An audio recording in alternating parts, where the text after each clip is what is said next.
let's start talking about Disney, who today are suing Florida Governor Desantis for so-called weaponization of the government. So I'll give you a little rundown on basically what happened. So the whole problem started over Florida's parental rights education bill, which was this bill that prohibits instruction of sexual orientation and gender in schools. Okay, and this is, you might know it by the name, the so-called "Don't Say Gay" bill. That's what it was colloquially called by people who opposed it. Disney expressed their opinion, basically fought the governor over this bill, and so the Florida legislature passed a law that the governor can appoint 5 board members to oversee Disney's little government that they have. Okay, so if you don't know, and Mike, I'm sure you know about this, but for the audience who don't know, Disney has a sort of little local government of their own that controls the district. It's called the, it used to be called the Reedy Creek Improvement District. That was the official name for it, where Disney World is in Central Florida, near Orlando. And the governor basically can now appoint 5 members of that board. And they changed the name to the Central Florida Tourism Oversight District.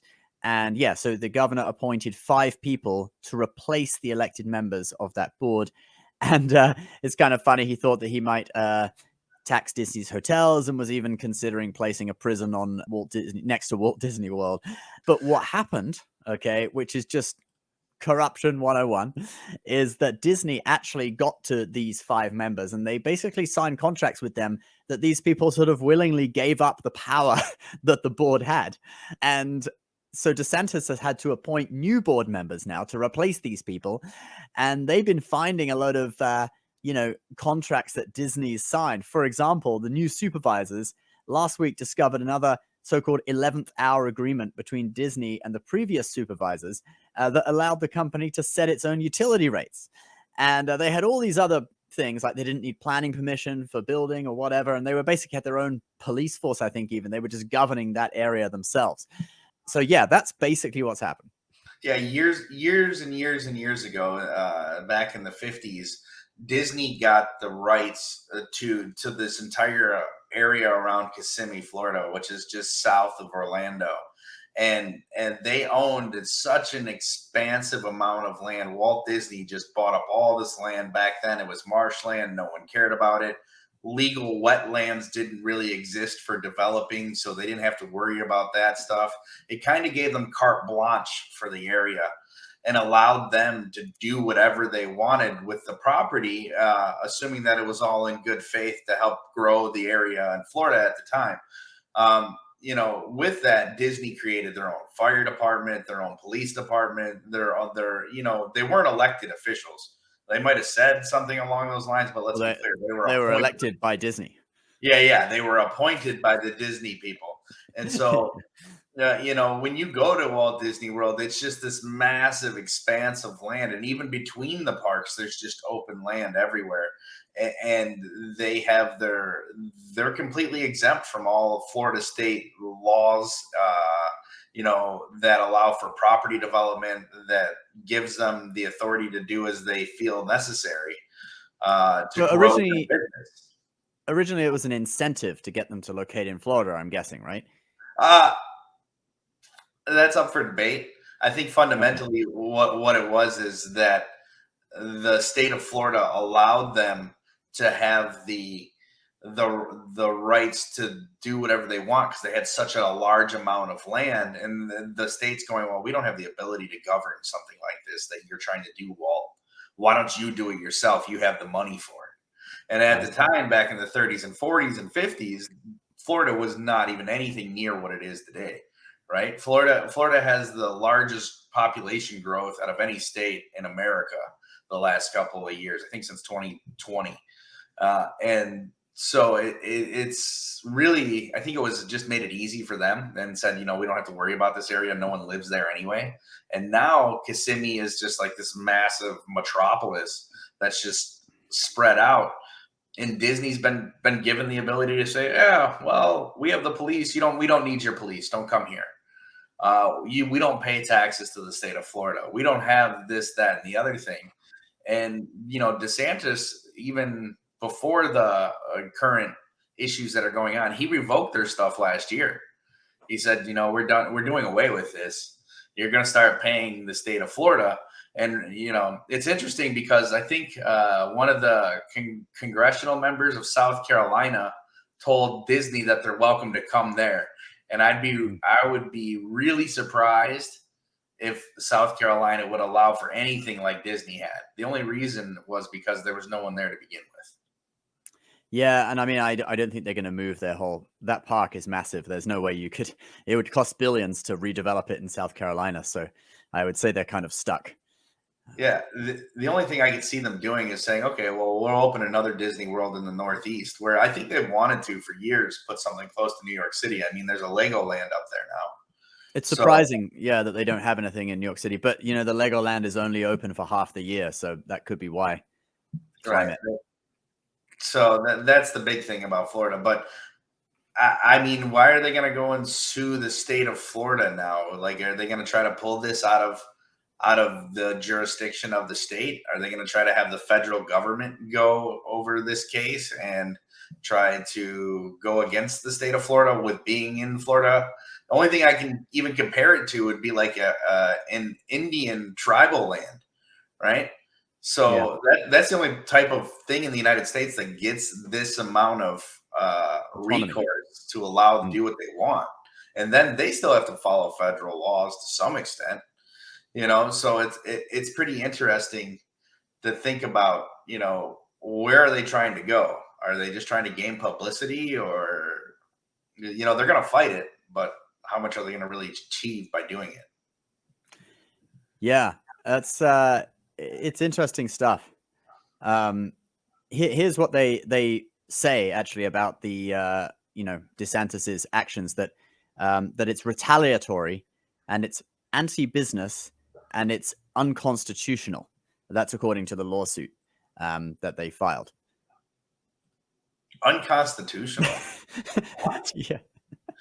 I mean, the agreement itself in the first place was probably unconstitutional. Right. Absolutely. Like, I can just trying to build structures that have no zoning. I mean, I guess in the 50s and 40s, there probably wasn't zoning laws. I mean, in the last 20 years, we've had this, in the last 30, really, this insane environmental protection for wetlands, where you're like, okay, well, the whole state of Florida was a wetland pretty much. Yeah. So what happened when Flagler started building Miami and took his railroad all the way down to Key West? So it's really hard to say what's right and wrong when it comes to development. But I know that there are some states that have zonings where you don't even have to have permits. Yeah, exactly. When you're building out in the middle of the desert in Arizona, no one's going to come and look to see if you built your house right. It's up to you if it falls down on you while you're sleeping in it. Yeah. So that's kind of where it's at. But the main reason, I think, is a lot of people were using wastewater. That's where a lot of the zoning laws come into play. Is in New York, the Delaware River fed a lot of New York City its water at one time, in Philadelphia and those areas. But then you had people living upstream or up the river that were dumping all of their wastewater into the river, and now these people are drinking it. So the city of New York comes along and says, all right, well, we got to do something. This is our water. And so that's where you get a lot of the development laws. And then it's just kind of, once a law is in place, and I think the government or the municipalities can say, oh, we're going to make a little money here. They just start adding things in and saying, oh, you got to do it this way. You got to use the right insulation. You've got to do this development, that building. And it gets pretty outrageous. Right now, with Florida, I think that, Disney is in a hard fought battle, considering that DeSantis won the state by 20% of the vote. So it's going to be really hard to go up against the guy. We'll see how it goes. But fundamentally, they're not going to win. The only way they're going to get anything is if the federal government steps in. And I can almost, I would say that the feds are going to wash their hands of this.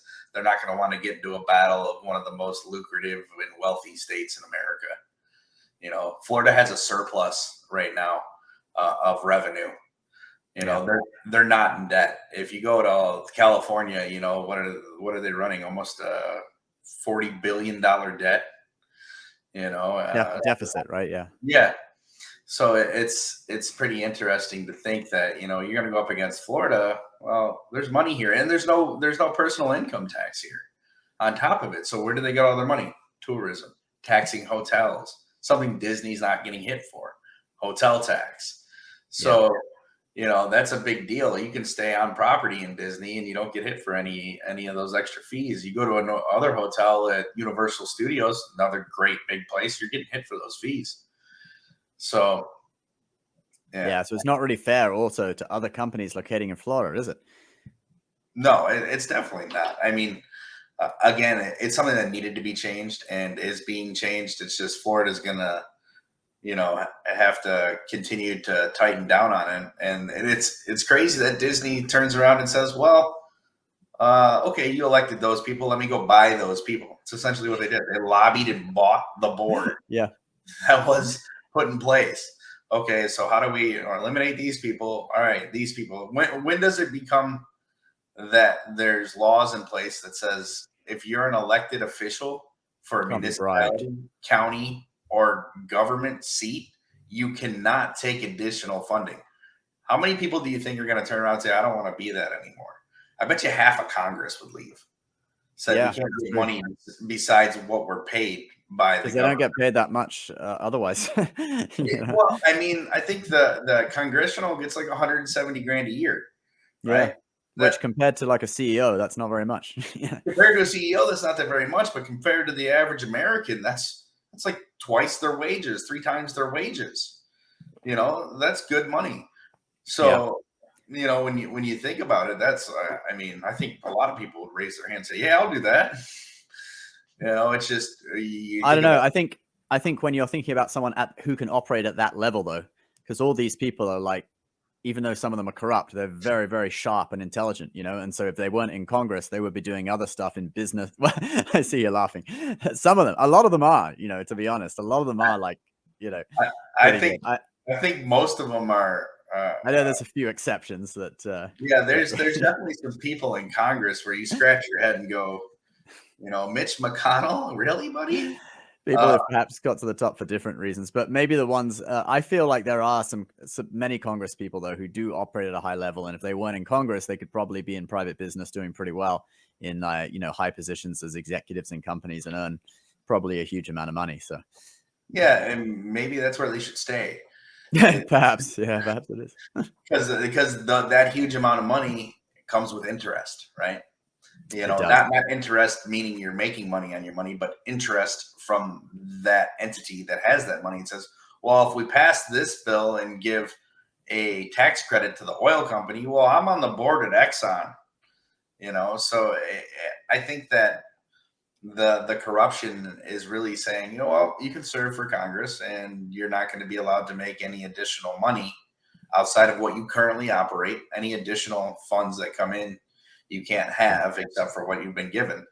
The government will start to change, and the same thing's going to happen in Florida. But DeSantis has got to say, okay, you're corrupt. Next one. I wonder how long it's going to take for them to buy out the next group of board members elected.